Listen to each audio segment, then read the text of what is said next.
في واحد بيكلمني بيقول لي ممكن سبيستون تعمل ديس نوت تدبلكه. هي الفكره ما دخلتش دماغي اساسا، فهو كل وقت جات لي الفكره ان هم يعني مثلا لو هم عملوه، لو هم دبلجوه اساسا، ايه الانترو اللي هتتحط الانمي؟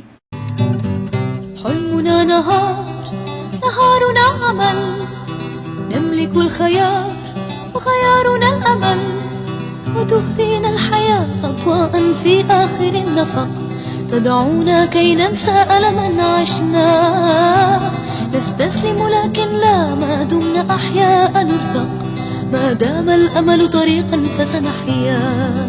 غيرك الاسم، بدل مثلا ديت نوت يقول لك ذاكرة الأصدقاء، كيرا وإل علي الحمدان. هي الدماغ دي هي اللي بتخلي الناس اللي تتفرج على سبيستون، يعني مثلا في كام واحد يتفرج على سبيستون وهو صغير، مثلا 95% من الشعب المصري. شوف احنا كام، عددنا كام، واللي بيقولوا على الانمي كرتون عددهم كام. فانا جايب حبه صور قنوات بتغير الانمي خالص زي سبيستون كده. يعني مثلا في الصوره دي هو بيبين لك الراس مصمته ما فيهاش حاجه من جوه، وقعت على طوبه رماك كوناي، هي ما فيش حاجه هتنزل من هنا. مغيرين السلاح وحاطين سلاح تاني خالص.